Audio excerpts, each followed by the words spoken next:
విజయనగరం జిల్లా రాజాంలో సోమవారం నుంచి 3 రోజుల పాటు ప్రైవేటు వైద్య సేవలు బంద్ చేస్తున్నట్లు రాజాం ఏఎంఐ వైద్య సంఘం ఓ హోటల్ మీడియా సమావేశంలో తెలిపారు. ఈ సందర్భంగా వైద్యులు మాట్లాడుతూ పలు ఆసుపత్రుల్లో మరణాలు సంభవించడం జరుగుతూ ఉన్నాయని అన్నారు. ఈ మరణాలకు కారణం వైద్యులే అని రోగి బంధువులు విచక్షణ రహితంగా దాడులకు పాల్పడుతున్నారని ఆరోపించారు. ఆసుపత్రికి వచ్చి రోగులకు వారికి వచ్చినటువంటి రోగం బట్టి వారి సూచనల మేరకు వైద్య సేవలు అందించి వారి ప్రాణాలకు కాపాడడం కోసం శ్రమిస్తూ సేవలు చేపడతాం, అంతేకాని వాళ్ళు ప్రాణాలను హరించే విధంగా ఎప్పుడూ పనిచేయమని తెలిపారు. అత్యవసర సమయంలో ప్రజలకు సేవలు అందించి వారి ప్రాణాలను కాపాడవలసిన బాధ్యత తమపై ఉందని తెలిపారు. ఈ విధంగా ఆసుపత్రికి వచ్చిన వారికి సేవ చేస్తూ వైద్యం అందిస్తే దురదృష్టం వలన ఏదో జరిగే ప్రాణం పోతుంటే అది తమదే బాధ్యత అని దాడులకు దిగడం సరికాదని తెలిపారు. అలాగే ఒక వారం రోజుల క్రితం స్థానిక సురేష్ మల్టీ హాస్పిటల్లో గురువాం గ్రామానికి చెందినటువంటి ఓ బాలిక మరణిస్తే ఆమె మరణం వైద్యుల నిర్లక్ష్యానికి కారణం చూపి వైద్యులపై దాడికి దిగారు. అలాగే మరణించిన బాలికకు నష్టపరిహారంగా 5 లక్షల మృతి బంధువులు డిమాండ్ చేశారు. అలాగే వైద్యులపై దాడికి పాల్పడిన వారిపై పోలీస్ స్టేషన్లో కేసు ఫిర్యాదు చేస్తామని తెలిపారు.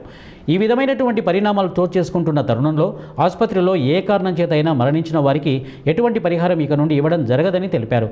ఈ సంఘటనకు నిరసనగా సోమవారం నుంచి 3 రోజులు అత్యవసర సేవలు తప్ప ఓపీ సేవలు నిలిపివేస్తున్నామని తెలిపారు.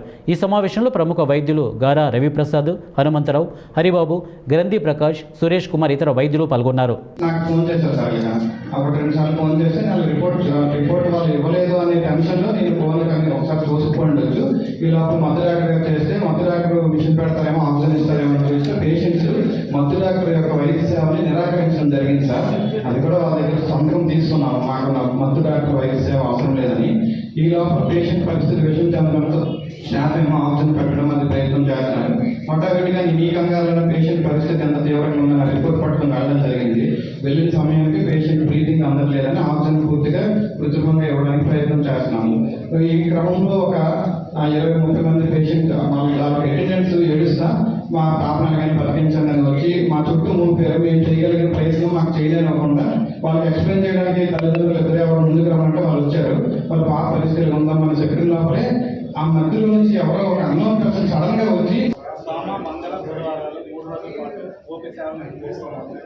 అలాగే మేము వచ్చే సోమవారం ఒక ప్రొటెస్ట్ ర్యాలీ తెలియజేస్తున్నాము. దీనికి మద్దతుగా ఎవరైనా లోకల్ పీపుల్ ఎవరైనా వచ్చినప్పుడు అలాగే హాస్పిటల్ డాక్టర్ గారి మీద కానీ స్టాఫ్ మీద దౌర్జన్యం చేసిన వాళ్ళకి, హాస్పిటల్ ఎక్విప్మెంట్ డ్యామేజ్ చేసిన వాళ్ళకి పోలీస్ కంప్లైంట్ అయితే ఇక నుంచి ఏదైనా హాస్పిటల్ మీద సంబంధం లేకపోయినా ఎలాంటి దౌర్జన్యం చేసిన ఆ ఊరు వరకు ఓపీ సేవలు నిలిపివేద్దాము, తాత్కాలిక ఆలోచన కూడా ఫర్దర్గా చేయాల్సిన పరిస్థితికి మాకు తీసుకొచ్చారు.